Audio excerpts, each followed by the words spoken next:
হযরত আলী রাদিয়াল্লাহু তাআলা আনহুর বাড়িতে একদিন নয়, 2 দিন নয়, 3 দিন নয়, 4 দিন নয়, 5 দিন নয়, 6 দিন নয়, 7 দিন পর্যন্ত আমার হযরত আলী রাদিয়াল্লাহু তাআলা আনহুর বাড়িতে খাবার ছিল না।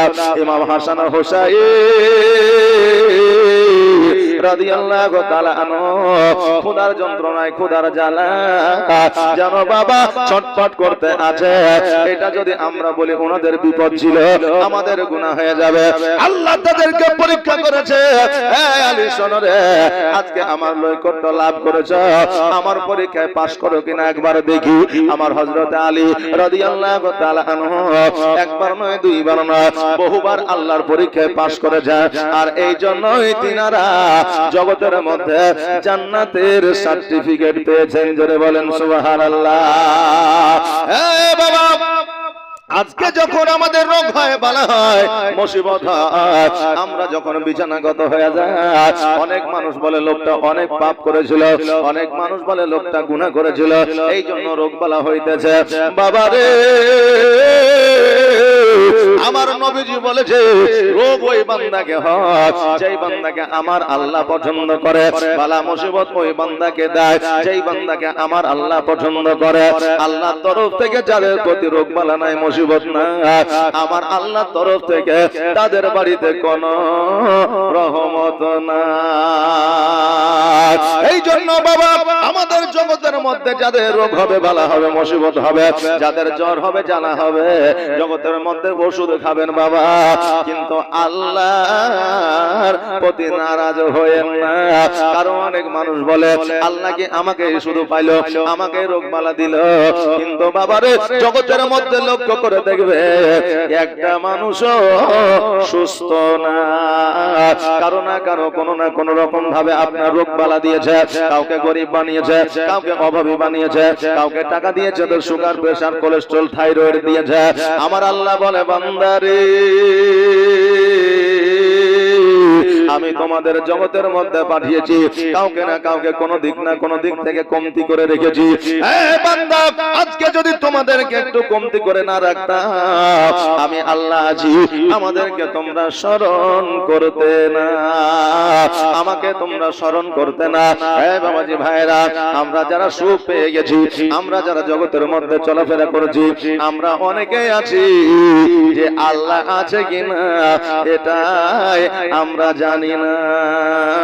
কেননা আমরা আল্লাহর শুকরিয়া আদায় করি না, আমরা আল্লাহর প্রশংসা করি না, সারা দিনের মধ্যে আল্লাহকে একবারও হয়তো ডাকি না।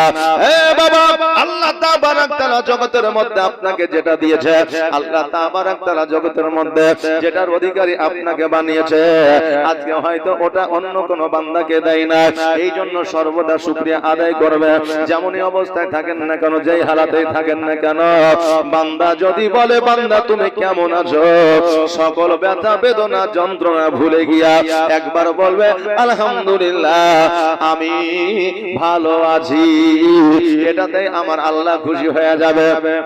আর আমার আল্লাহ বলবে বান্দা এত অসুস্থতার মধ্যে থাকিয়া, বান্দা এত বাধা বিপদেও থাকিয়া, বান্দা এত ব্যথা যন্ত্রণা থাকার পরেও আমার প্রশংসা করে বলে ভালো আছি, যাও যাও বান্দা আমি তোমার সকল বাধা বিপদ দূর করে দিলাম। জোরে বলেন সুবহানাল্লাহ। বাবা উপার্জন করে আমরা মনে করে টাকা পয়সা জোগাড় করে রাখলে, টাকা পয়সা যদি গোছায় রাখি ভবিষ্যতে কাজে লাগবে, রোগ বালা হইলে ডাক্তারকে দেওয়া লাগবে। কিন্তু আমার রাসূল বলেছে বান্দারে তোমরা টাকা পয়সা না গোছায়া আল্লাহর ইবাদত করে তোমরা নেকি গোছায় রাখো, ভবিষ্যতে তোমাদের রোগ বালাই হবে না। জোরে বলেন সুবহানাল্লাহ। ও বিরাদার, আজকে আমাদের রমনা গ্রামে জলসা চলতেছে, জীবনে চলতে আছে, কিন্তু বাবারে এই যে আপনার প্যান্ডেল ভর্তি হয়ে গেছে, যদি সকল মানুষ বাড়ি থেকে যদি একটা করে আসে, এই প্যান্ডেলে জায়গা দেওয়া যাবে না। কথা ঠিক না ভুল? জায়গা দেওয়া যাবে না। কিন্তু বাবারে আমরা যে নেকি আশা করি, কেমন করে নেকি পাবো? কারণ এখনকার আমলে ইসলামের জন্য আমাদের যুদ্ধের ময়দানে যেতে হয় না, জিহাদ করতে হয় না, প্রাণ দিতে হয় না, নামাজ পড়লে আমাদের কেউ আঘাত করে না, রোজা রাখলে আমাদের কেউ আঘাত করে না। আজকে বর্তমানে আমাদের প্রাণ বিলীন করতে হয় না। আর আগের আমলে নামাজটা পড়তে হতো বাবা চুপি চুপি। নামাজ পড়া অবস্থায় যদি কোনো কাফের দেখে নিত, পাথরের আঘাত করত। আমার নবী মুস্তাফা যখন ডাক দিতেন, সকল সাহাবী রাত্রি হোক আর দিন হোক না কেন তলোয়ার খানা ঢাল খানা নিয়ে যুদ্ধের ময়দানে হাজির হইতে চিন্তা করতেন না আমার বিবি বাল বাচ্চার কি হবে, চিন্তা করতেন না আমার কি হবে, চিন্তা করতেন না আমার তো জীবনটা চলে যাবে, এই রকম কোন চিন্তা ছিল না। তলোয়ার নিয়ে গিয়ে হাজির হয়ে যাইতো যুদ্ধের ময়দানে। প্রাণ যাবে যা, কিন্তু আমার ইসলামকে জিন্দা করতে হবে। এই রকম চিন্তা ভাবনা আগের মানুষের ছিল। এই জন্য জগতের মধ্যে জান্নাতের সার্টিফিকেট পেয়েছে। আর আমাদের তো যুদ্ধের ময়দানে যেতে হয় না, জিহাদের ময়দানে যেতে হয় না, প্রাণ বিলীন করতে হয় না। এখনো বর্তমানে মসজিদে যেতে হয়, মিলাদ মাহফিলে যেতে হয়, জালসায় যেতে হয়, আর আমরা এইগুলোতে যেতে পারি না। জান্নাতের আশা কেমন করে করতে পারি? পারা যাবে বাবা? আপনার ধরেন কোন অফিসে কাজ আছে, এখন আপনার ওই অফিসের দরকার পড়ে গেল, আপনি যদি মনে করেন যে আমি বাড়ি থেকেই অফিসের কাজটা কমপ্লিট করে নিব, তো আপনার কখন হবে সম্ভব? যখন অফিসের কোন স্টাফের সঙ্গে আপনার সুখ থাকবে, তাই না বাবা? যখন অফিসে যখন আপনার একটা লিংক থাকবে, একটা সম্পর্ক থাকবে, তখন আপনি ওই কাজটা বাড়িতে বসে থেকেই করতে পারবেন ফোন করে। আর যদি সম্পর্ক ঠিক না থাকে, যদি লিংক না থাকে, বাড়িতে করতে পারবেন 10 দিন 15 দিন 20 দিন আপনাকে ঘুরতে হবে। ঠিক তেমনই মসজিদে যাবেন না, নামাজ পড়বেন না, আল্লাহর সঙ্গে সম্পর্কটা ঠিক রাখবেন না, আল্লাহর নৈকট্য লাভ করবেন না, জালসাতে যাবেন না, আর জালসাতে গিয়ে আমার রাসূলকে খুশি করবেন না। কাল কিয়ামতের দিনে যদি বলেন আমি জান্নাত লিব, পাওয়া যাবে? যাবে না। এই জন্য জালসাতে যান আর মিলাদুন নবীতে যান। এই মিলাদটা হলো আমার নবীর। আমার নবী যদি খুশি হয়ে যায়, তাহলে কাল কিয়ামতের দিনে আমার নবী আমাদের শাফাত লাভ করাবে। জোরে বলেন সুবহানাল্লাহ। হে বাবাজি ভাইরা, আসে আগামী কালকে আমি মা ফাতেমার জীবনী আমি একটা জায়গায় ছেড়েছিলাম, যেটা হলো আমার মা ফাতেমা জোহরা রাদিয়াল্লাহু তাআলা আনহা ইহুদির বাড়িতে গিয়েছিল রে বাবা দাওয়াত খেতে। ইহুদির বাড়িতে যাওয়ার পরে আমার মা ফাতেমা একটা নয়, দুইটা নয়, তিনটা নয়, চারটা নয়, পাঁচটা নয়, আমার মা ফাতেমা জোহরা রাদিয়াল্লাহু তাআলা আনহা জানো বাবা 113টা নারীকে মুসলমান বানিয়েছিলেন। 113টা নারীকে মুসলমান বানায়া আমার মা ফাতেমা জোহরা রাদিয়াল্লাহু তাআলা আনহা বড় খুশি হয়ে গেলেন। আমার মা ফাতেমা পুনরায় বাড়িতে ফিরে আসলেন। বাড়িতে ফিরে আসার পরে আমার মা ফাতেমা জোহরা রাদিয়াল্লাহু তাআলা আনহা উনি যেন বাবা একটু আনন্দে আছে, উনি যেন বাবা একটু খুশি খুশি আছে। মানুষ যদি খুশি খুশি থাকে, মুখটা দেখলে বোঝা যায়, চলাফেরা দেখলে বোঝা যায়, কথাবার্তায় বোঝা যায়। আমার নবীজি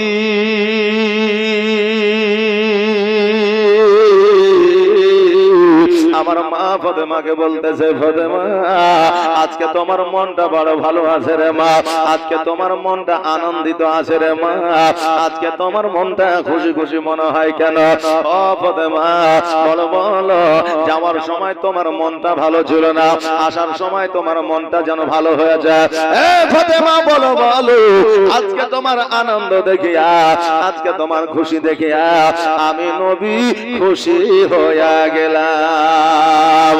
ও ফাতেমা, যেই দিন থেকে তোমার মা ইহ জগৎ ছেড়ে পর জগৎ গমন করেছে, যেই দিন তোমার মা ইন্তেকাল করেছে, সেই দিন থেকে তোমার মনে খুশি ছিল না, তোমার মনে আনন্দ ছিল না, তোমার মুখে হাসি ছিল না রে মা।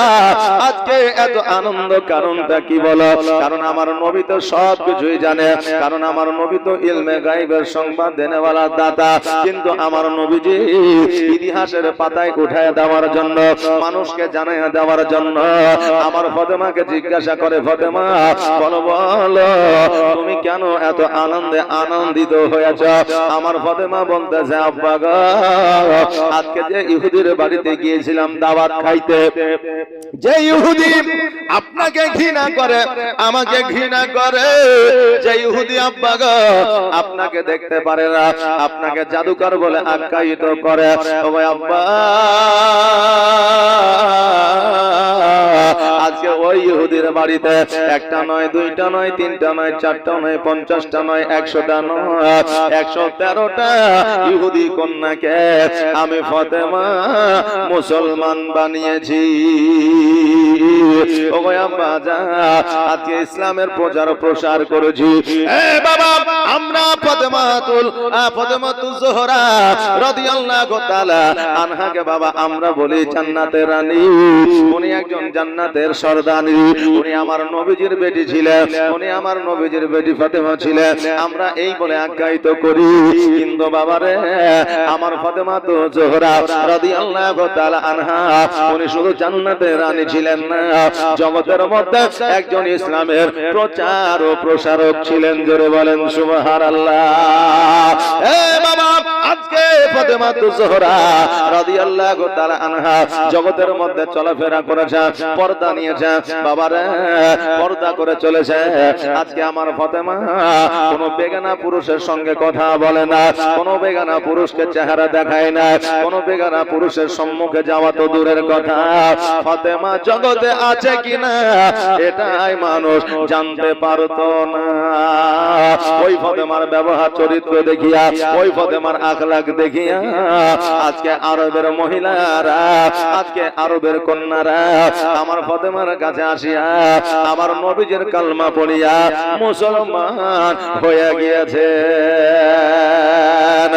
আজকে বাবারে আমাদের কিছু কিছু মা বোনেদের এমন চলাফেরা, এমন মডার্ন ভাবে তারা চলে, দেখে মনে হয় না যে এ মুসলমান ঘরের কন্যা না বেধর্মী ঘরের কন্যা। হ্যাঁ বাবাজি ভাইরা, বহুদিন আগে একজন আলেম বলেছিলেন যে বাবারে আজকে বর্তমানে দাড়ি রাখিও, টুপি মাথায় দিও, পাঞ্জাবি পরিধান করিও, কেননা আজকে মুসলমানদের প্রতি যেইভাবে অত্যাচার করা হচ্ছে, তুমি যদি মডার্ন হইয়া দাড়ি ছিলিয়া, তুমি যদি বিনা টুপিতে বিনা পাঞ্জাবিতে তুমি ঘোরো, তোমার মওত তো হবে, তোমার ইজ্জত যাবে। কারণ ওই লোকটাকে দেখে যখন বোঝা যাবে না যে হিন্দু না মুসলমান না খ্রিস্টান না ইহুদি, তখন বলবে এর প্যান্ট খুলে দেখে মুসলমান না খ্রিস্টান নাকি বলে, আপনার জান তো যাবেই যাবে, ইজ্জত যাবে। তবে বাবা ইজ্জতের সহিত মরার চেষ্টা করেন। এই জন্য বাবা মুখে সুন্নাত রাখবেন, দাড়ি রাখবেন, টুপি রাখবেন, আর পাঞ্জাবি পরার চেষ্টা করবেন। কমসে কম প্রতিদিন যদি পড়তে না পারেন তো জুম্মার দিনে পাঞ্জাবি পায়জামা টুপি লাগিয়ে জুম্মার নামাজটা পড়তে যায়। জোরে বলেন ইনশাআল্লাহ। এটা আওয়াজ দিয়ে বলেন না ইনশাআল্লাহ। সুবহানাল্লাহ। বাবাজি ভাইরা, আমার মা ফাতেমার চরিত্র দেখিয়া আরবের মহিলারা নবীর কালমা পড়ে মুসলমান হয়েছে। ওই ফাতেমাতুজ জোহরা রাদিয়াল্লাহু তাআলা আনহা বলতেছে, আব্বা গো আমি আজকে 113টা কন্যাকে মুসলমান বানিয়েছি। আমার নবীজি এই কথা শুনিয়া আমার নবীজি খুশি হয়ে গেলেন, আর আমার মা ফাতেমাতুজ জোহরা রাদিয়াল্লাহু তাআলা আনহার মাথায় হাত দিয়ে বললেন, ফাতেমা এই জন্য তো আমার আল্লাহ তাবারাক তাআলা তোমাকে জান্নাতের রানী বানিয়েছে, এই জন্য তোমাকে জান্নাতের সর্দারিনী বানিয়েছে। ও মা আজকে তুমি ইসলামের প্রচার প্রসার করবে, আমার আল্লাহ তাবারাক তাআলা খুশি হয়ে যাবে। এ বেরাদার, আমার মা ফাতেমাতুজ জোহরা রাদিয়াল্লাহু তাআলা আনহা আমার নবীজির বাড়িতে সেই দিন থেকে জীবন যাপন করেছে, আর আমার নবীজি ইসলামের প্রচার প্রসার করে আসছে। একদিন আমার নবীজি হঠাৎ করে মসজিদে তাকরীর করতে করতে বক্তব্য দিতে দিতে আমার নবীজি বলতেছেন, আমার সাহাবীরা, আজকে তোমাদের একটা কথা আমি বলতে যাই, আজকে তোমাদের কাছে একটা প্রচার আমি করতে চাই। আমার নবীজি বলল, শোনো রে সাহাবীরা, আজকে আমার একটা কলিজা টুকরা আছে, বাড়িতে আমার একটা ছোট্ট মা আছে, বাড়িতে আমার একটা ছোট্ট কন্যা আছে, যার নাম হলো ফাতেমা। আজকে তার বন্ধু বান্ধবী বিবাহ হয়ে গেছে। আজকে আমার ফাতেমা তুজোহরা রাদিয়াল্লাহু তাআলা আনহার 16 বছর বয়স হয়ে গেছে। ও সাহাবীরা, আজকে আমার মা ফাতেমা বিবাহ দিতে চায়। সাহাবীরা রে, আমার কন্যার জন্য একটা ভালো জামাই খুঁজে দে। আমাদের বেটি, আমাদের মা, আজকে আমাদের বোনদের বিয়ের জন্য ঘটকের প্রয়োজন হয়েছে, নইলে কেউ না কেউ বিয়ের প্রস্তাব নিয়ে এসেছে। জামাই দেখেছি ভালো না খারাপ, মদ খায় না, গাঁজা খায় না, তাড়ি খায়, কি করে ব্যবহার চরিত্র দেখিয়া তারপরে মেয়ে দিয়েছি, বোন দিয়েছি। বেরাদার, আজকের যুগে এইভাবে কিন্তু আমাদের ভেরিফাই হয় না। আজকের যুগে ভেরিফাই হয় যে তার টাকা আছে কিনা। ছেলে যাই করুক না কেন, সুদ খেলে কোনো অসুবিধা নাই, ঘুষ খেলেও কোনো অসুবিধা নাই, জুয়া খেললেও কোনো অসুবিধা নাই, বিপিএল আইপিএল খেললেও কোনো অসুবিধা নাই, পাবজি ফ্রি ফায়ার খেললেও অসুবিধা নাই। আমার জামাই যদি পাগল হয়ে যাক, হয়ে যাবে, কিন্তু টাকা যাতে থাকে, বংশ পরিচয় দেখার প্রয়োজন নাই। এ বাবা, এই জন্য আমাদের মা বোনদের অনেক জায়গায় ইজ্জতের হানি হয়, অনেক মা বোন কষ্টতে জীবন যাপন করে।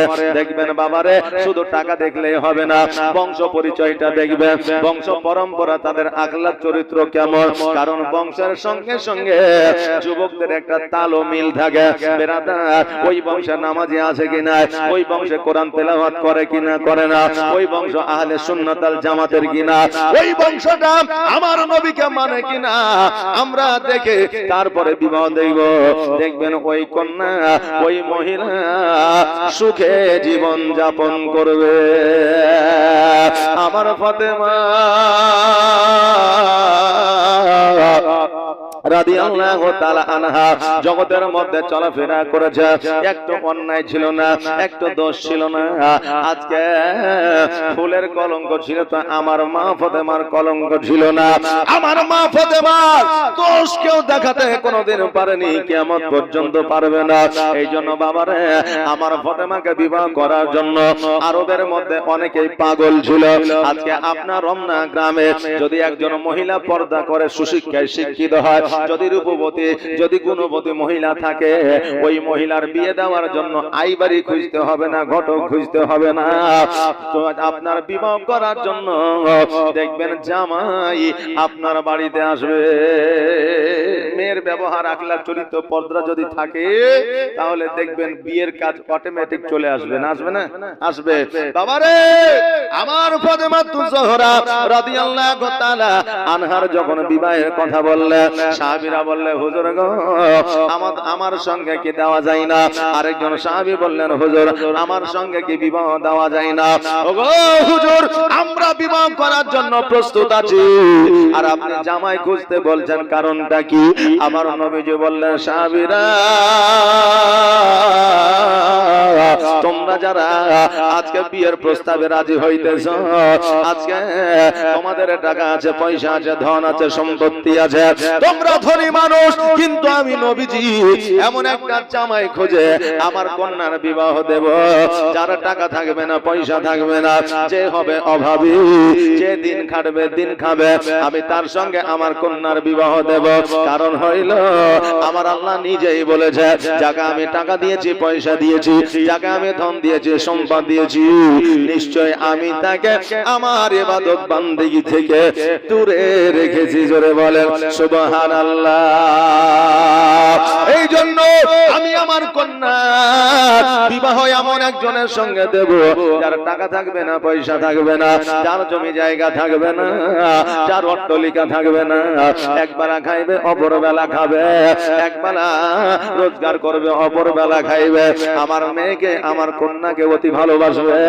আর যাদের টাকা থাকবে আমি নবী করি আজকে আমার কন্যার প্রতি কোন অহংকার তাদের থাকবে। এই জন্য গরিবের সঙ্গে আমি বিবাহ দিতে চাই। বাবারে আমার নবীজি আজকে প্রচার প্রসারটা করিয়া যখন বাড়ির মধ্যে এসেছে, আসার পরে দেখতেছেন চিঠি আসতে আছে। চিঠি বুঝেন তো? জি, চিঠি আসতে আছে। আমার হযরতে আবু বকর সিদ্দিক রাদিয়াল্লাহু তাআলা আনহুকে বললেন, এই আবু বকর দেখো দেখো কতগুলো চিঠি এসেছে, কিসের চিঠি? এবার যখন গিয়ে দেখছে শত শত চিঠি আপনার পড়ে আছে। আবু বকর বলে, ইয়া রাসূলুল্লাহ, ইয়া হাবিবাল্লাহ, নবী গো, আজকে শত শত চিঠি এই জায়গায় পড়ে আছে গো নবী। আমার ফাতেমা তুজহরা রাদিয়াল্লাহু তাআলা আনহাকে বিবাহ করার উদ্দেশ্যে আজকে আরবের মানুষেরা চিঠি পাঠিয়েছে। আমার নবীজি বললেন, আবু বকর সমস্ত চিঠিগুলো একত্রিত করে নিয়ে আসো। এবার আবু বকর নিয়ে আসলেন। আমার নবীজি বললেন, এই আবু বকর এবার একটা একটা করে চিঠিগুলো আমাকে পড়ে শোনাও। আমার আবু বকর সিদ্দিক রাদিয়াল্লাহু তাআলা আনহু উনি যেন চিঠি পড়ে পড়ে শোনাচ্ছেন, হঠাৎ করে পড়তে পড়তে যেন থমকে দাঁড়িয়ে গেছে। এবার আমার নবীজি বলে, আবু বকর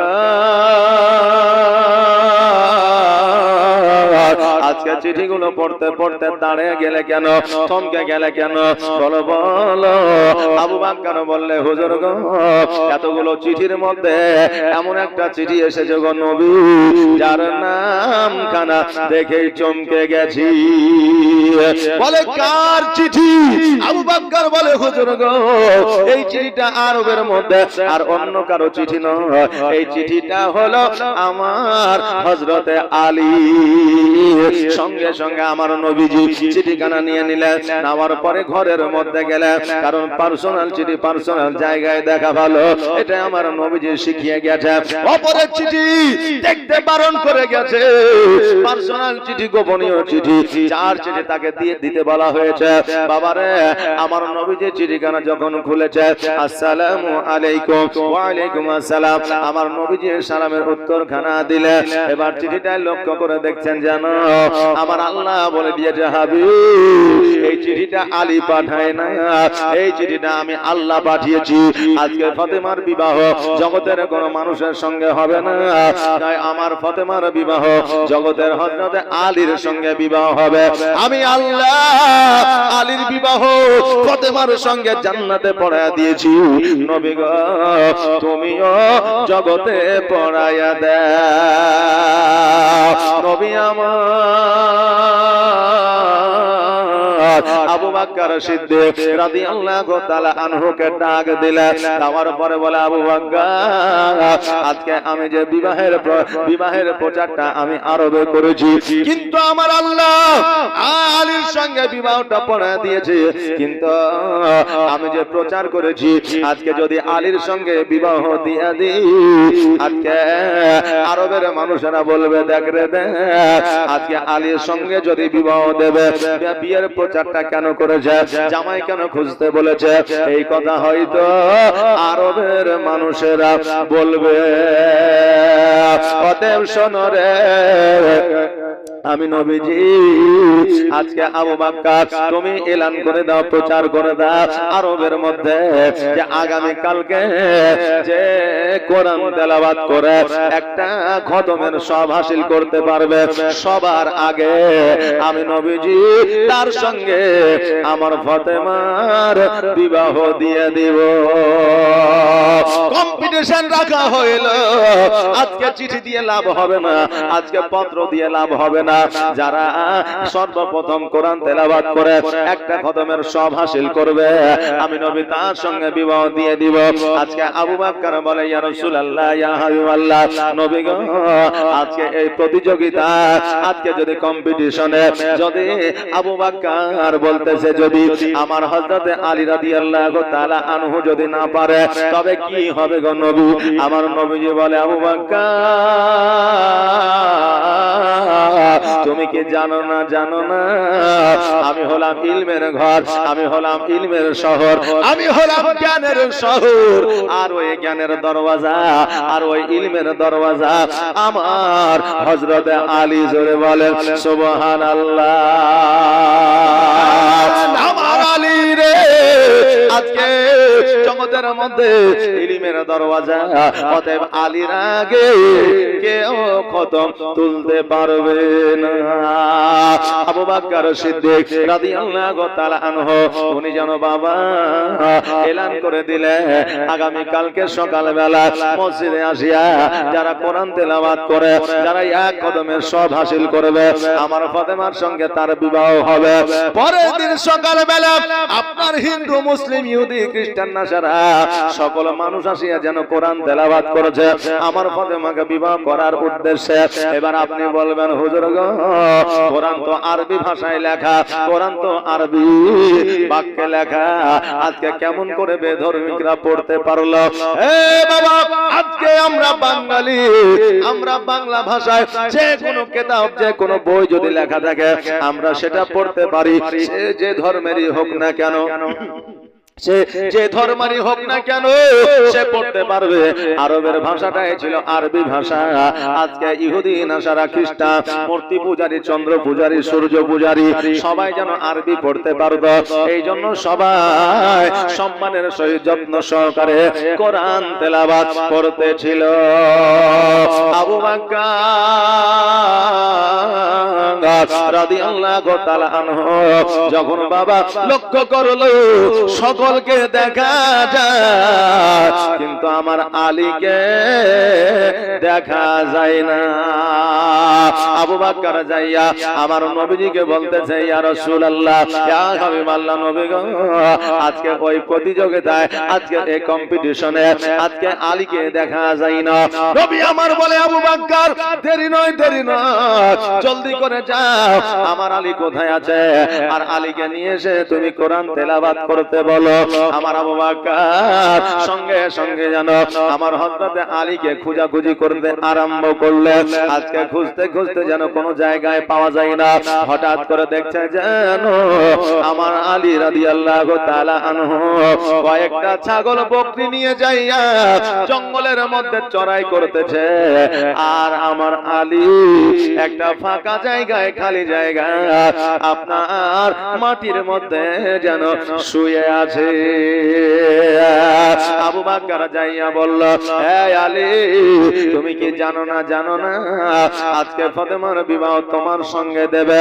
একটাই আমার নবীজি কম্পিটিশন রেখেছে, প্রতিযোগিতা রেখেছে, যাও যাও যাও, জলদি করে চলে যাও। আলী রাদিয়াল্লাহু তাআলা আনহু এই কথাটা শুনিয়া চমকে উঠেছে, উঠার পরে বলতেছে, আবু বকর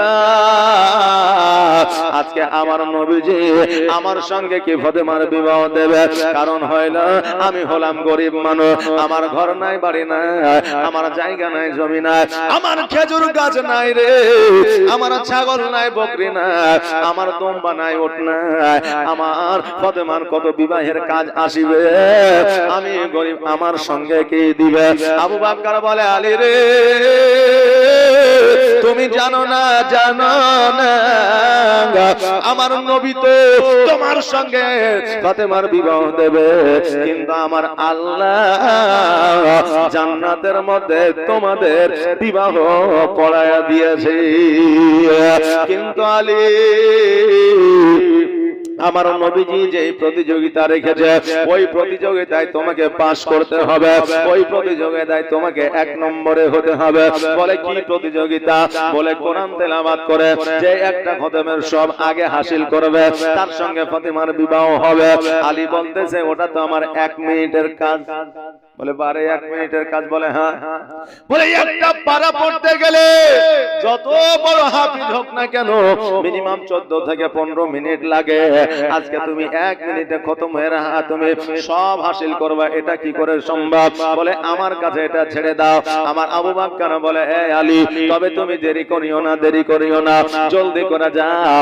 আমার আলী রাদিয়াল্লাহু তাআলা আনহু বাবা বাড়িতে আসলেন, আসার পরে গোসল করলেন, ওযু বানালেন, পরিষ্কার পরিচ্ছন্ন হইলে, টুপি লাগাইলে, জুব্বা পরিলে, আর ওই মসজিদে গিয়ে হাজির হইলে, হাজির হওয়ার পরে কোরআনটা খুললেন বাবা, আর যেন বন্ধ করলেন। জোরে বলা যাবে না সুবহানাল্লাহ। অন্যান্য যারা কোরআন তেলাওয়াত করতেছিল তারা আলীর দিকে তাকায়া বলছে, আলী রে, আজকে ফাতেমাকে বিবাহ করার জন্য তুমি তো দেখি পাগল হয়ে গেছো, এই মাত্র কোরআন খুললে আর বন্ধ করে দিলে, কারণটা কি? বলে আমার কোরআন খতম হয়ে গেছে। অন্যান্য মানুষেরা হাসি দিয়ে বলতেছে, আলী রে, তুমি তো সত্যি সত্যি পাগল হয়ে গেছো, কারণ কয়েক মিনিটে কোরআনের খতমের সব পাওয়া যায় না।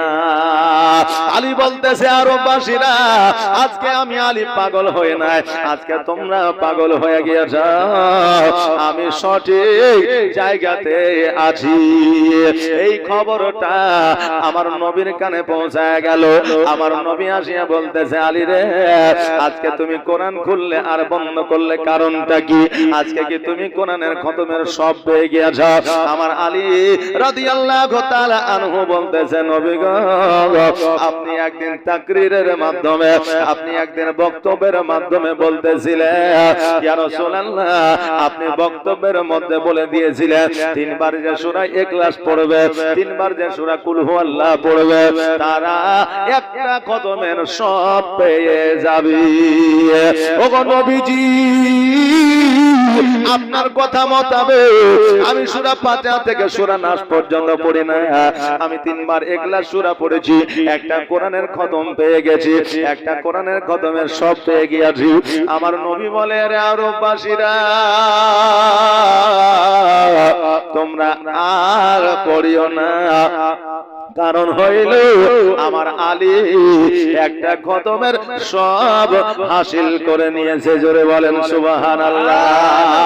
হে বাবা, এটা আজকের কথা নয়, আমার নবীজি নিজেই বলেছে, তিনবার সূরা ইখলাস পড়িলে একটা খতমের সব পাওয়া যায়। বাবারে, এই জন্য রাত্রি বেলায় যখন বিছানায় ঘুমাইতে যাইবেন, হেডফোনে গান শুনবেন না, মোবাইল দেখবেন না, ঘুমানোর আগে ওযু করবেন, ওযু করার পরে বিছানায় যখন আপনি শুইবেন, শোয়ার পরে চোখটা বন্ধ করবেন, 3 বার থেকে 11 বার দরুদ শরীফ পড়বেন, আর বাবা পারলে 4 কুল পড়বেন, নইলে 3 বার সূরা ইখলাস পড়বে।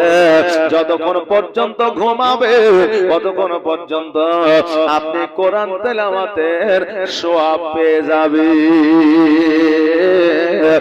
বাবাজি ভাইরা, তবে পড়ার মতো করে পড়তে হবে, দিল থেকে, অন্তর থেকে।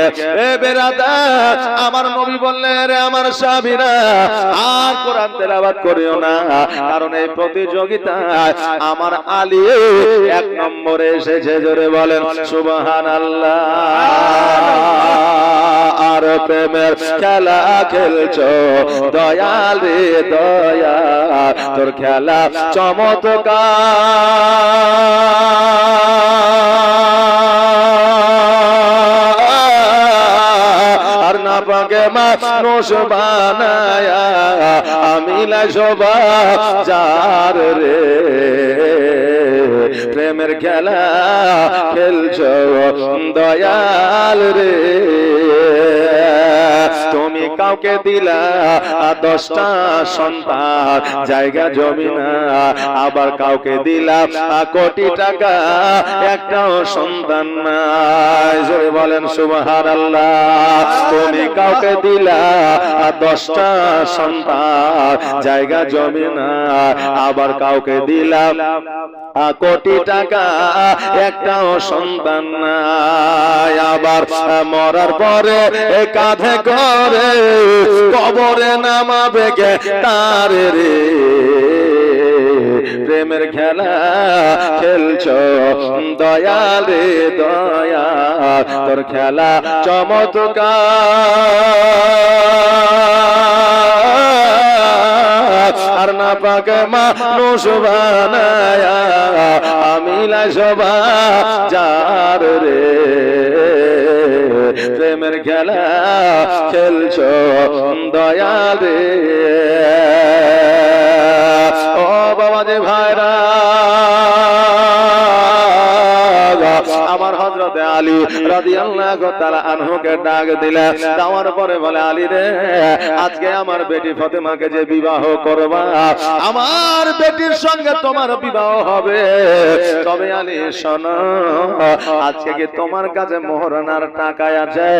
আমার আলী বলতেছে, ইয়া রাসূলুল্লাহ, ইয়া হাবিবাল্লাহ, নবী গো, আমার কাছে মোহরানার টাকা তো দূরের কথা, আজকে আমার এক বেলা খাওয়ার মতো পয়সা না। নবী আমার বললে, এ আলী, আজকে যদি মোহরানা না থাকে রে, আজকে বিবাহ হবে না।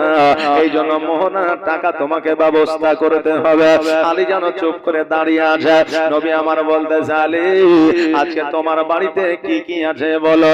নবী আমার যখন এই কথা বললে, আলী বলতেছে, আমার বাড়িতে একটা লোটা আছে, আমার বাড়িতে একটা তলোয়ার আছে, আমার বাড়িতে একটা ঢাল আছে। নবী গো, এটা ছাড়াই আমার বাড়িতে আর কিছুই না, এমনকি বাড়িখানা আমার না। আমি একটা খেজুর গাছের পাতা দিয়া ছোট্ট করে কুটির বানিয়েছি গো নবী, ওই জায়গায় আমি আলী বসবাস করি। আজকে এই তিনটা জিনিস ছাড়া আমার আর কিছুই নাই। নবী আমার বললে, আলী রে, আজকে তোমাকে তলোয়ার বিক্রি করতে হবে না। আজকে তলোয়ার বিক্রি করলে যুদ্ধের ময়দানে গেলে অসুবিধা আছে। আজকে তোমাকে লোটাটা বিক্রি করতে হবে না। লোটাটা বিক্রি করলে তোমার উযু করতে অসুবিধা হবে, পানি পান করতে অসুবিধা হবে। আলী, আজকে তোমার ঢালখানা বিক্রি করে দাও, কারণ ঢাল ছাড়া যুদ্ধের ময়দানে যাওয়া যায়। আর ঢালটা তুমি বিক্রি করে দেওয়ার পরে আমার কন্যা ফাতেমার তুমি মোহরানা আদায় করে না।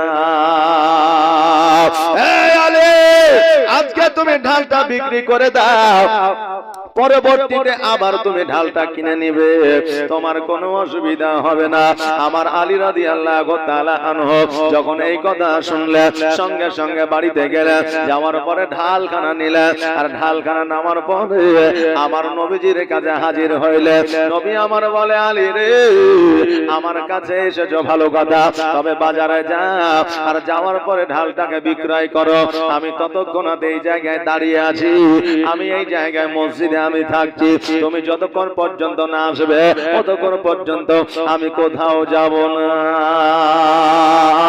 আলী রাদিয়াল্লাহু তাআলা আনহু ওই ঢালখানাকে লইয়া যেন বাজারের দিকে রওনা হয়ে গেল। কিছু দূর যাওয়ার পরে দেখতে যেন আমার হযরতে ওসমান গনি রাদিয়াল্লাহু তাআলা আনহু যেন বাবা দাঁড়িয়ে আছে। ওসমান গনি ডাক দিয়া বলতেছে, আলী, যুদ্ধ নাই, জিহাদ না, আজকে কোন রকমের দ্বন্দ্ব না, আজকে তুমি ঢাল নিয়া কোথায় যাও? আলী বলতেছে, ওসমান, তুমি কি জানো না ফাতেমার সঙ্গে আমার বিবাহ আমার নবীজি দেবে, এই জন্য মোহরানা আদায় করার জন্য আজকে ঢালটাকে আমি বিক্রয় করব। ওসমান গনি বলতেছে, আলী, আজকে তুমি ঢালটা বিক্রয় করবে, বলো বলো দাম কত নেবে, তোমার এই ঢালের মূল্য কত নেবে? আমার আলী বলতেছে, আমার ঢালটা কে নিবে? ওসমান গনি বলতেছে, আমি নেব। এবার আলী বলতেছে, ওসমান, আমার ঢালখানা যখন তুমি নেবে, এতে আবার দামের কি আছে? দেখবেন বাবা, বন্ধু বান্ধবে যদি কিছু বেচা কেনা হয়, মোবাইল বলেন, বাইক বলেন, সাইকেল বলেন, যাই বলেন না কেন, তো বন্ধু এক বন্ধু অপর বন্ধুকে দামটা বলতে একটু লজ্জিত বোধ মনে করে, নাকি বলে যে তুই বন্ধু নিবি তো এটার দাম দর কি আছে? বাবা, নিজের ভাই যদি আপনার জমি নিতে চায়, তো আপনি বলবেন সেখানে 1000 কম আর বেশি, তুই তো নিবি, তুই যা নিবি, তোর সাথে আর দাম দর কি করবে? লোকে যা দিছে তুইও তাই দিবি, তাই বলে কি বলে না? বলে। এগুলো হচ্ছে আত্মীয়তার সম্পর্ক একটা থাকে, এই জন্য বলে। এই জন্য আমার আলী বলতেছে, ওসমান, আজকে ঢালখানা তুমি নিবা, তোমার সঙ্গে দাম দর আর কি করব, মূল্য তোমাকে আর কি বলবো? আজকে ঢালটার যে দাম, সে যে রকম তোমার জুড়বে, আজকে যেই রকম তোমার মন চাইবে, সেই রকম ভাবে তুমি এই ঢালটার বিক্রি করে এই ঢালটার মূল্য দাও, কারণ আমি আমার অতি শীঘ্রই, অতি তাড়াতাড়ি আমার টাকার দরকার। আমার ওসমান গনি রাদিয়াল্লাহু তাআলা আনহু বলতেছে, তবুও বলো রে আলী, এর মূল্য তুমি কত নিতে নিতে যাও। আলী বলতেছে না না না, আমি বলবো না, তুমি যেটা দিবে আমি আলী সেটাই নিয়ে যাব। সঙ্গে সঙ্গে আমার হযরতে ওসমান গনি রাদিয়াল্লাহু তাআলা আনহু পকেটের মধ্যে বাবা হাত ঢুকাইলেন, আর পকেটের মধ্যে হাত ঢুকানোর পরে যত পকেটে টাকা ছিল সব টাকাগুলো বার করে আমার আলীর হাতে উঠাইয়া দিলেন। আলীর হাতে যখন উঠাইয়া দিলে আমার আলী রাদিয়াল্লাহু তাআলা আনহু অতি বাবা খুশি হয়ে গেলেন।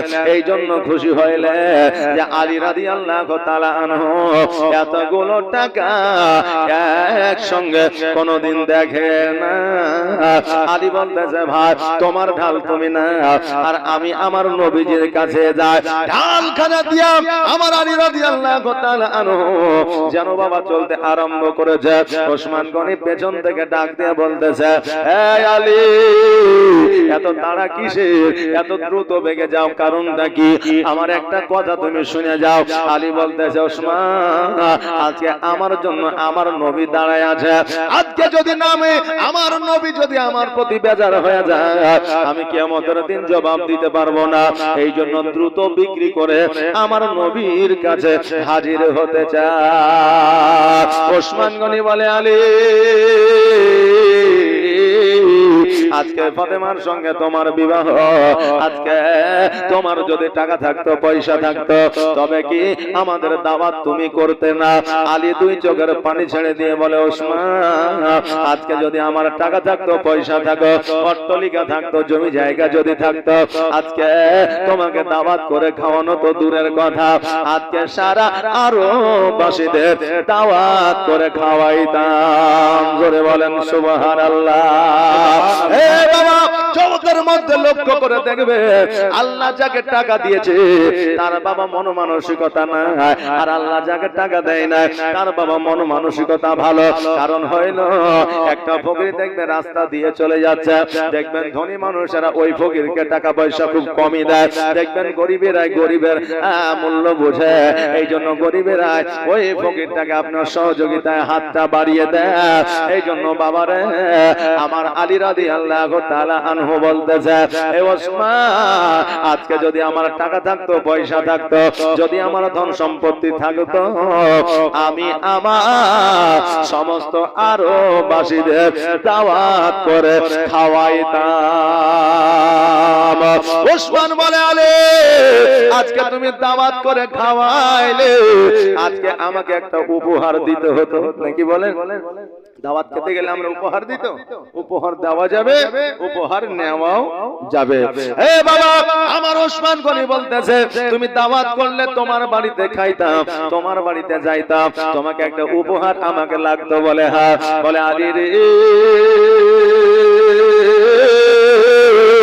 আমি ওসমান গনি আজকে আমি তোমার ঢালটা আমি তোমার কাছে ক্রয় করেছি, আজকে এই ঢালখানা আমি তোমাকে উপহার দিয়ে দিলাম। জোরে বলেন সুবহানাল্লাহ। আলী রাদিয়াল্লাহু তাআলা আনহু বাবা খুশি হয়ে গেলেন, ওই ঢালখানা নিয়ে যেন আমার নবীজির কাছে হাজির হইলেন। আমার নবীজি বলতেছে, আলী কি ব্যাপার, আজকে তুমি ঢালখানা কেন বিক্রয় করো? আজকে তোমার ঢালটাকে বিক্রয় হয় না। আমার আলী রাদিয়াল্লাহু তাআলা আনহু বলতেছে, ইয়া রাসূলুল্লাহ ইয়া হাবিবাল্লাহ, নবী গো আজকে আমার ঢালটাও বিক্রি হয়ে যায়, আমি টাকাও পেয়েছি, কিন্তু আমার ঢালখানা আমার কাছে এসেছে। নবী আমার বললেন কেমন করে? আলী বলতেছে, ইয়া রাসূলুল্লাহ ইয়া হাবিবাল্লাহ, নবী গো আজকে এই ঢালখানা আমি বিক্রয় করতে নিয়ে যাচ্ছিলাম, ওসমান গনির সঙ্গে সাক্ষাৎ হয়ে গেল। ওসমান গনি বলতেছে, ঢালটা আমার কাছে বিক্রয় করো। আমি তার কাছে বিক্রয় করলাম, দাম দর কিছু হয় না, যত টাকা তার পকেটে ছিল সব টাকা আমাকে দিয়ে দিল, আবার পুনরায় আয় ঢালখানা আমাকে উপহার দিয়া দিল। নবী আমার বলে, আলী এই এই জন্য আমার ওসমান গনিকে বলেছি, এই ওসমান রে, আজকে তোমার গুনাহের খাতা আমার আল্লাহ বন্ধ করে দিয়েছে। ওসমান গনি রাদিয়াল্লাহু তাআলা আনহু, বাবা, ওনার যে গুনাহের খাতা আমার আল্লাহ তাবারক তাআলা বন্ধ করে দিয়েছে। এর কারণ কি, কিসের জন্য? আমার নবী একদিন বলেছিল, আমি মসজিদ তৈরি করব, আল্লাহর ঘর, তোমরা কে কি দান করবা তোমরা করো। এইদিকে বাবারে, আমার ওসমান গনি পরস্পর তিনটা খেজুর গাছ দিয়েছিল। এই জন্য আমার নবী বলেছিলেন, ওসমান, আল্লাহ তাবারক তাআলা তোমার দান করার বদৌলতে আজকে তোমার গুনার খাতা বন্ধ করে দিয়েছে। সাহাবীরা প্রশ্ন করেছিলেন, হুজুর গো, একজন বান্দা গুনার খাতা কেমন করে বন্ধ হতে পারে? কারণ হয় না, মানুষ চলার পথে বলার পথে যে কোনো মুহূর্তে যে কোনো সময় গুনাহ করতে পারে, আর কোনো গ্যারান্টি না। কিন্তু গুনার খাতা কেমন করে বন্ধ হইবে? আমার নবী বলেছিল, শোনো রে, একটা পায়রা, একটা কবুতর যখন তুমি বাড়িতে নিয়ে আসো, নিয়ে আসার পরে ওই কবুতরটাকে তুমি ছেড়ে দাও, দেখবে উড়ে পালাতে পারবে না, কারণ তার পর পাখাগুলো উঠিয়ে নেওয়া হবে। পর পাখা উঠিয়ে নিলে ওই কবুতর উড়ে পালাতে পারবে না, ওই পায়রা উড়ে পালাতে পারবে না। আমি নবীজি আজকে ওসমান গনি গুনাহ করার রাস্তা, আজকে ওসমান গনি গুনাহ করার পর পাখা আমি নবী উঠায়া দিয়েছি, জীবনে তার গুনাহ হবে না। জোরে বলো সুবহানাল্লাহ। জীবনে ওসমান গনির গুনাহ হবে না। এই আলী, এই জন্য আমার ওসমান গনি গুনাহের খাতা আমার আল্লাহ বন্ধ করে দিয়েছে।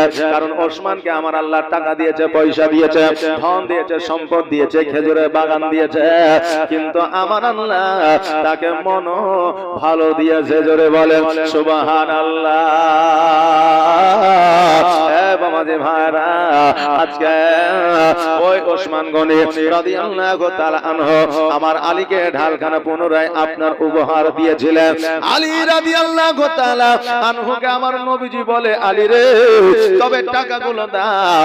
এবার টাকাগুলো আমার নবীর হাতে উঠায় দিলেন। ওই টাকাটাকে দুই ভাগে ভাগ করলেন, একটা ভাগ হযরতে বেলালকে দিলেন, আর বলল, বেলাল রে, আমার আলীকে নিয়ে বাজারে যা, আর বাজারে যাওয়ার পরে নতুন পোশাক আশাক কিনে নিয়ে আয়। আর আমি যে অর্ধেক টাকাটা নিলাম, এটা আমি আমার ফাতেমাকে মোহরানার ন্যায় টাকাটা দিয়ে দিব। জোরে বলেন সুবহানাল্লাহ। এ বাবা, মোহরানার গুরুত্ব কতটা একবার দেখে। সেই আমলে অভাব ছিল, অনটন ছিল, আমার হযরতে আলীর কাছে টাকা ছিল না, পয়সা ছিল না, তবুও মোহরানা আদায় করার জন্য ঢালটাকে বিক্রয় করতে বলেছিল, যেহেতু ঢালটা বহু মূল্যবান জিনিস ছিল। আর আজকে বর্তমানে আমরা মোহরানাটাকে তুচ্ছ মনে করি, আজকে আমরা পণটাকে আসল মনে করি। আজকে বাবারে, আমরা মানুষ, আমাদের হালালের প্রতি ইন্টারেস্টটা কমে গেছে, হারামের প্রতি ইন্টারেস্টটা বেড়ে গেছে। জি বাবা, বুঝতে পারছেন? কারণ হইলো, আজকে বিয়ের অনুষ্ঠানে গেলে, আজকে বিয়ের যদি আপনার ফাংশন নিতে যাওয়া হয়, তো দেখবেন মোহরানাটা পরে হবে, আগে লেনদেনের গল্পটা হবে। জি, যেটা হারাম সেটাই আগে হয়, মোহরানাটা পরে হয়। কারণ হইলো, যখন দেখবেন আলাপ আলোচনা করবে, দেশের মোড়ল হোক, সন্তানের বাপ হোক, আত্মীয় হোক বা বোন হোক, তারা বলবে লেনদেনটা কত হয়েছে আগে বলেন, বলে 4 লাখ, বলে মোহরানা, বলে ওটা পরে হয়েছে, আগে লেনদেনটা ফাইসালা করে। এবার লেনদেনটা যখন ফাইসালা হয়ে গেল, বলে মোহরানাটা 1001 টাকা করে। আরে বাবা, যেটা হালাল সেটাই 1001 টাকা, আর যেটা হারাম সেটা হচ্ছে 4 লাখ টাকা। যে আমরা তো এই মানুষ রে বাবা, যেটা মোহরানা, ওই মোহরানার উপর অধিকার একজন মা বোনের থাকে। আজকে বাবারে, আপনার যদি ক্ষমতা থাকে, জীবনে কোনোদিন 1001 টাকা, 5001 টাকা মোহরানা দিবেন না। ক্ষমতা সমতুল্য আপনি মোহরানা দিবেন, আবার আপনার ক্ষমতা দেওয়ার মতো না, আবার মস্তানি করে 50,001 টাকা করেন তো, জি এরকম অনেক আছে না নাই যে এই 50,000 এক টাকা করেন, 50,000 এক টাকা মোহরানা বিয়ের দিন লিখেছে, মরে গেল তবুও বিবিকে দিতে পারে নাই। এই রকম মোহরানা করিয়েন না, যেটাই আপনি দিতে পারবেন আপনার সমতুল্য অনুযায়ী আপনি মোহরানাটা করবেন, ওই মোহরানাটা আপনার বিবিকে দিবেন, আপনার বিবি খুশি হয়ে যাবে।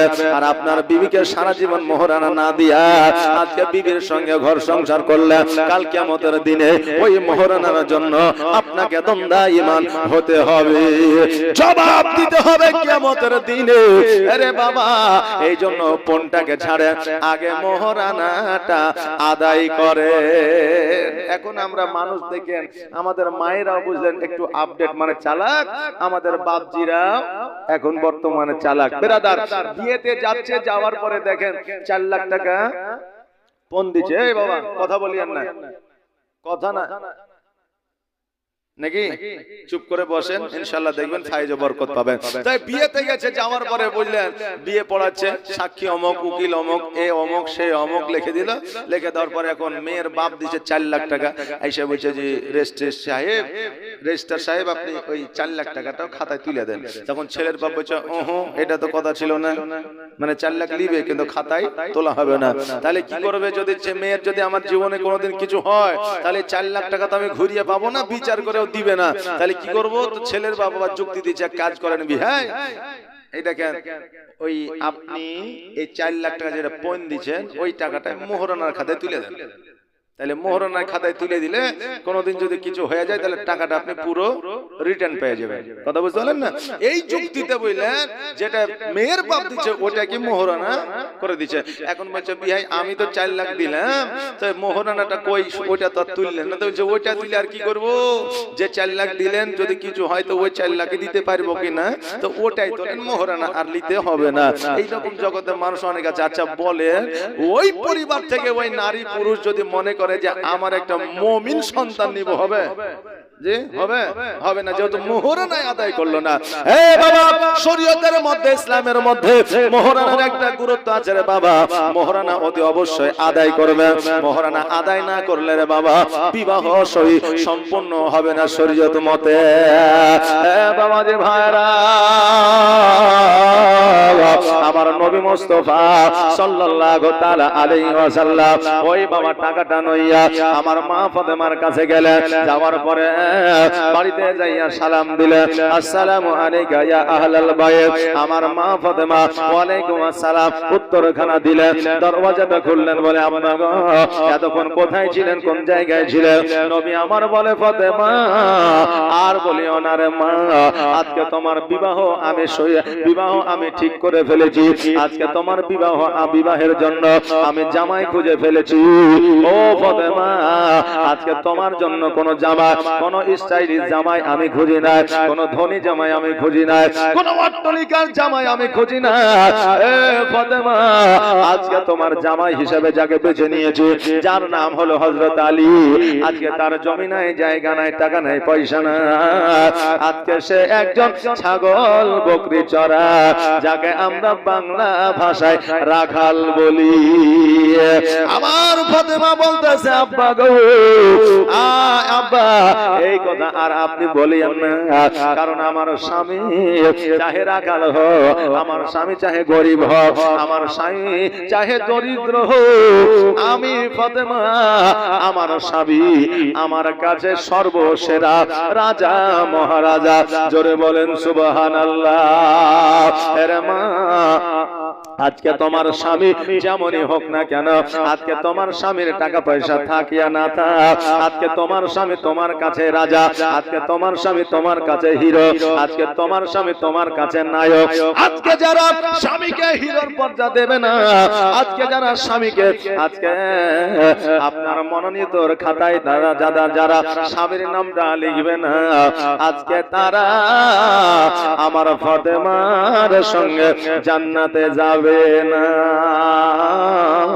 এ বাবাজি ভাইরা আজকে বর্তমানে টাকার আশায় টাকার লোভে একটা স্বামী ছাড়িয়া অপর স্বামীর কাছে যায়, বাবা সন্তান রাখিয়া সংসার ভাঙিয়া অপর জায়গায় চলে যায় আর মনে মনে চিন্তা করে যে আমি একটা আলীর মতো জামাই লিব নাকি। আলী যেমন ক্ষমতাশালী ছিল, আলী যেমন একজন মুমিন ছিল, নবীর সাহাবী ছিল, জান্নাতের সার্টিফিকেট পেয়েছিল, আমি সুন্দরময় আলীর মতো একটা জামাই লিব। মা আলী তো গরিব ছিল, দরিদ্র ছিল, আজকে তুমি তো দরিদ্র জামাই খোঁজো না, আজকে তুমি গরিব জামাই খোঁজো না, আজকে তুমি ধনী জামাই খোঁজো, কেমন করে তুমি আলীর মতো জামাই পাবে। মা বোনেরা আজকে তোমার নসিবে যে স্বামী এসেছে ওই স্বামীটাকে আজকে তুমি তোমার মনোনীত স্বামী মেনে নিতে হবে। বাবাজি ভাইরা আমার মা ফাতেমা বললে ইয়া রাসূলুল্লাহ ইয়া হাবিবাল্লাহ নবী গো আজকে আমার স্বামীকে রাখার বলবেন না, কারণ আমার স্বামী আমার কাছে রাজা মহারাজা। হুম্মা সাল্লাল্লাহু সাইয়্যিদিনা মাওলানা মুহাম্মদ ওয়া আলা আলি সাইয়্যিদিনা মাওলানা মুহাম্মদ। দেখেন আরএস ভাটার মালিক আরএস খান নাকি, এরাম ভাটার মালিক আরএস খান দেখেন 5000 টাকা দান করেছে। নারে তাকবীর, আল্লাহু আকবার, সালাত মাসলাকে আলা হযরত জোরে বলে জিন্দাবাদ। আব্দুল খালেক এই দেখেন আব্দুল খালেক সাহেব 2000 টাকা দাতা, 1000 নগদ 1000 বাকি, তবে আগামী কালকে দিবে। সুবহানাল্লাহ মাশাআল্লাহ জাযাকাল্লাহ বারাকাল্লাহ। এই দেখেন বাবা একটু আসেন, একটু জীবনীটা আগিয়ে যে কালেকশন হবে, যেহেতু জালসা জীবনী আমাদের কালেকশনেরও দরকার আছে নাকি বলেন, এই জন্য কালেকশন হবে। একবার টুক করে দরুদ পড়েন আল্লাহুম্মা সাল্লি আলা সাইয়্যিদিনা মাওলানা মুহাম্মদ ওয়া আলা আলি সাইয়্যিদিনা মাওলানা মুহাম্মদ। হে বাবাজি ভাইরা আমার নবীজি বললে ফাতেমা আজকে আলীর সঙ্গে তোমার বিবাহ আমি ঠিক করে দিয়েছি, আজকে আলীর সঙ্গে তোমার বিবাহ হবে। আমার ফাতেমা রাদিয়াল্লাহু তাআলা আনহা বলে ইয়া রাসূলুল্লাহ ইয়া হাবিবাল্লাহ নবী গো আজকে আপনি যখন বলেছেন আমি ফাতেমা রাজি হইয়া গেলাম। হে বাবা আপনার সন্তান আপনার কন্যার যখন বিবাহ দেবেন কার সঙ্গে দেবেন, কিভাবে দেবেন, এটা আপনার সন্তানকে জানাইবেন। আপনার সন্তানকে না জানাইয়া কোনদিন আপনার কন্যা এবং সন্তানের বিবাহ ঠিক করিবেন না। আমার নবী মুস্তাফা সাল্লাল্লাহু তাআলা আলাইহি ওয়াসাল্লাম আবার মসজিদে পুনরায় আসলেন, আলীকে ডাকলেন, আলী আসলো।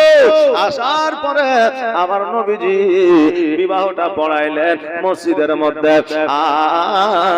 আমার হযরত ওমর ফারুক উকিল ছিলেন, হযরত ওসমান গনি, হযরত আবু বকর সিদ্দিক রাদিয়াল্লাহু তাআলা আনহু বাবা ইনারা সাক্ষী ছিলেন। বেরাদার বিবাহ পড়ার পরে আমার নবী মুস্তাফা সাল্লাল্লাহু তাআলা আলাইহি ওয়াসাল্লাম যেন বাবা খেজুর আর মধু খাইয়েছিলেন। জোরে বলেন সুবহানাল্লাহ।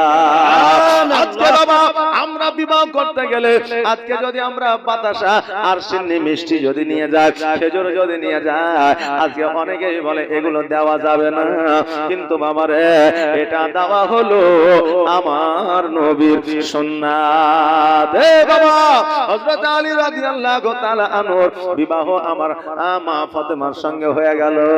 আজকে আমার মা ফাতেমা বিবাহ হলো আলীর সঙ্গে, এতে আমরা খুশি না বেজার? এ বাবা এইদিকে ওইদিকে কি আছে, আমরা খুশি না বেজার? খুশি। সুবহানাল্লাহ। তা হযরত আলী রাদিয়াল্লাহু তাআলা আনহুর বিয়েতে যেহেতু আমরা খুশি, তা আমি এই দেখেন বাবা 5টা আমি বান্দাকে বলবো, আল্লাহর বান্দাকে, যে বেশি লয় বাবা 2500 টাকা করে খোদার ঘর মসজিদে দিয়ে যাবেন। বেশি না, 2500 2500 করে, জি 2500 টাকা। এই দেখেন মসজিদের কাজে লাগবে, কারণ আল্লাহর ঘর মসজিদে যে একটা টাকা দান করবে, আমার আল্লাহ তাবারাক তাআলা বলে আমি তাকে লক্ষ টাকা সমান নেকি দান করব। জোরে বলেন সুবহানাল্লাহ। এ বাবা, আজকে মসজিদে সিমেন্ট দিয়ে, বালি দিয়ে, রড দিয়ে যদি মসজিদ বানায়া দেন, তা আমার আল্লাহ বলছে কিয়ামতের দিন আমি ওই বান্দার জন্য জান্নাতে ঘর বানিয়ে দিব। জোরে বলেন সুবহানাল্লাহ। সুবহানাল্লাহ।